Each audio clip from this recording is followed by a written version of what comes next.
If you are a woman over 60, or if you love one, I need 60 seconds of your attention because what I'm about to tell you is not internet scare talk. It's sitting right now in a peer-reviewed journal published in 2026 and almost nobody is talking about it. Here's the number that should stop you mid-scroll. Almost 2 out of every 3 people living with Alzheimer's in America today are women. Not because women just live longer. That's the explanation you've probably heard your whole life. And new research says it's only part of the story. There is something happening inside the female brain, something measurable, something specific, that makes certain everyday risk factors hit women's cognition harder than men's. Same risk factor, same age, different damage. And the factors involved are things you deal with every single day. Blood pressure, hearing, blood sugar, sleep, things you might already think you have under control. By the end of this video, you are going to know exactly which risk factors matter most for women specifically, why your 50s and 60s are the most important window you'll ever get for protecting your brain, and what the 2026 science says you can actually do about it starting today, not someday.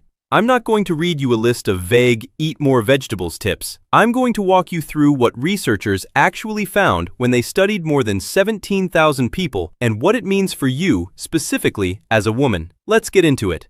So let's start with the headline. In May of 2026, a team at the University of California, San Diego published a study that looked at over 17,000 middle-aged and older adults. They weren't just asking, what raises dementia risk? They were asking a sharper question. Does the same risk factor hurt men and women equally, or does it hit one sex harder? And the answer surprised even the researchers. Certain risk factors, and we'll name them specifically in a minute, had a disproportionately larger negative impact on women's cognition than on men's. Same exposure, worse outcome in women's brains. The lead researcher put it plainly. Prevention only works if it's tailored not just to how common a risk factor is, but to how strongly that factor actually damages cognition in women versus men. In other words, the advice your father needs and the advice you need are not the same advice. And most brain health content out there is giving you his. This single finding helps explain something doctors have quietly wondered about for years: why women make up nearly 2/3 of Alzheimer's cases in the United States. Living longer explains some of it. It does not explain all of it.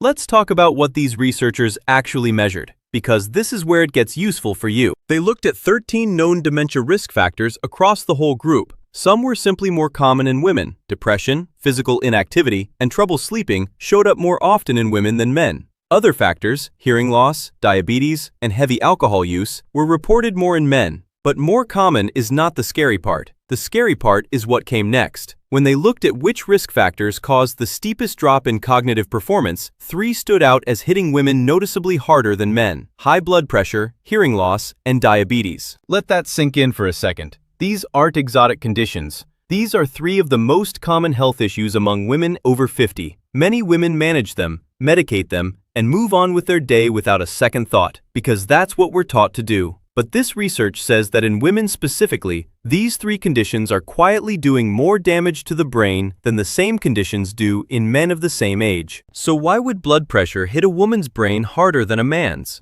Researchers point to several biological differences that are still being mapped out, including how estrogen interacts with blood vessel health and brain inflammation. Estrogen appears to play a protective role in the brain throughout a woman's reproductive years. When estrogen drops sharply during menopause, that protection doesn't just fade out gently. For some women, it appears to fall off a cliff right around the same years that blood pressure and blood sugar issues tend to creep up. 2 vulnerabilities arriving at the same time in the same decade. Now let's talk about something almost nobody mentions in these conversations: weight, specifically in your 50s and 60s. The same study found that a higher BMI was linked to poorer cognitive performance in women, specifically in their 50s and 60s. But interestingly, that link disappeared at older ages.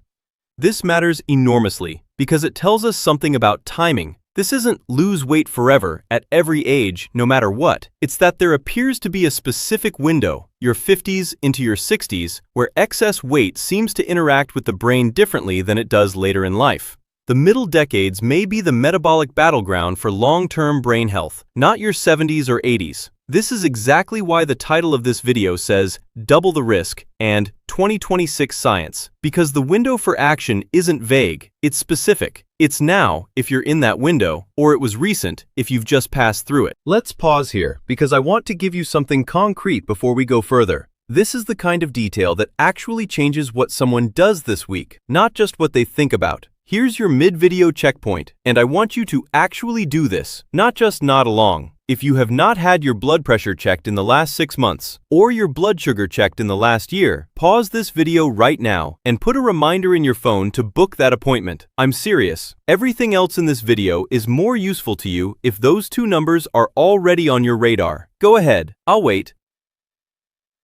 Okay, moving on. Let's talk about genetics for a second, because this is a piece of the puzzle that's been known for a while but doesn't get nearly enough attention. There's a gene variant called APOE4. If you carry one copy of it, your risk of developing Alzheimer's is elevated. That part is true for everyone. But research looking specifically at sex differences found something striking. In a large meta-analysis covering tens of thousands of participants, women with one copy of this gene variant had roughly 4 times the risk of developing Alzheimer's at a younger age, specifically between 65 and 75, compared to men with the same gene variant. 4 times. Same gene, different sex, wildly different risk. This is not something you can change. You can't edit your genes, but you can know your family history. And if Alzheimer's or dementia runs in your family, that's information your doctor should have, because it can change how proactively you both approach the risk factors that you actually can control. The blood pressure, the blood sugar, the hearing, the sleep, the movement. Speaking of hearing, let's go back to that one, because it's the most overlooked item on this entire list.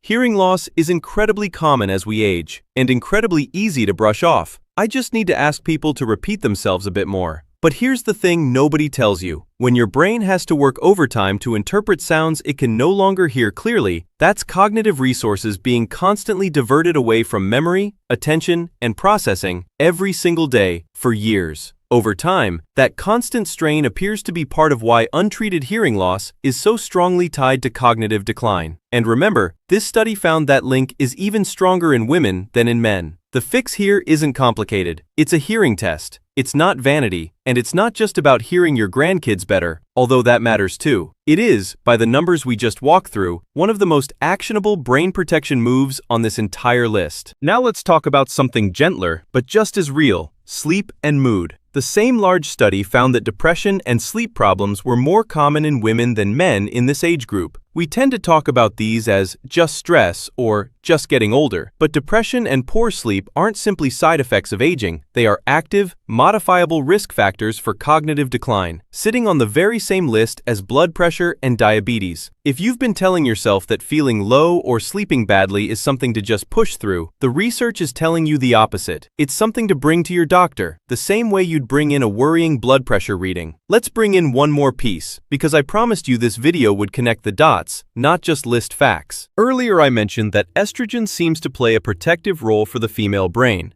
This is where hormone replacement therapy enters the conversation, and I want to be careful and precise here, because this is an area where the science is genuinely nuanced, not a simple yes or no. In a long-running study out of Cache County, Utah, researchers followed thousands of women over the age of 65. Women who had used hormone replacement therapy at some point in their lives scored better on baseline cognitive tests and showed a slower rate of decline compared to women who never used it. In a related study, following nearly 2,000 women, those who used hormone therapy had a meaningfully lower risk of developing Alzheimer's compared to those who didn't. But, and this matters, researchers also describe something called a window of opportunity. The timing of when hormone therapy is started appears to matter, possibly a great deal. This is not a "everyone should go start hormone therapy tomorrow" video. This is a "if you are in perimenopause or early menopause, this is a conversation worth having with your doctor, armed with real questions" video. Don't walk in vague, walk in informed. Let's zoom out for a second, because I don't want you leaving this video feeling afraid. I want you leaving this video feeling equipped. Here is the honest, unscary version of everything we've covered.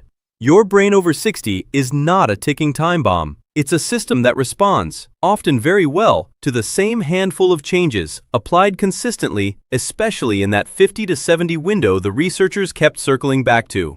Blood pressure managed, blood sugar checked, hearing tested, sleep protected, mood taken seriously, not dismissed, movement, Even modest movement, kept up consistently rather than in occasional bursts. None of this is exotic. None of it requires a specialist clinic or an expensive supplement. It requires attention, and now you know exactly where to point that attention. I also want to acknowledge something directly.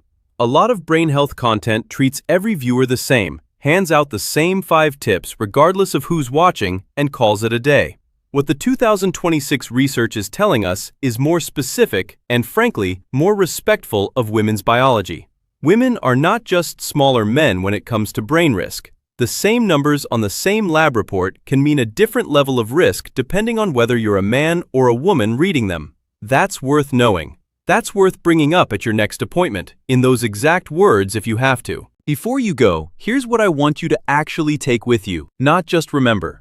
If you're a woman in your 50s or 60s, the 3 things worth checking soonest are your blood pressure, your blood sugar, and your hearing, in that order, based on what the data shows hits women's cognition hardest. If you've been putting off any one of those 3 checks, this is the nudge. Not because something is definitely wrong, but because catching it early, in this specific window of your life, appears to matter more than at almost any other point. If this video gave you something useful, something you're going to actually act on this week, do me one favor, hit subscribe. I'm covering the real, current research on women's health as it comes out, not recycled advice from a decade ago, and I'd genuinely love to have you back for the next one. While you're at it, drop a comment and tell me which of these 3, blood pressure, blood sugar, or hearing, you're going to get checked first. I read every one. Take care of that brain. It's the only one you've got, and now you know exactly where to focus. I'll see you in the next video.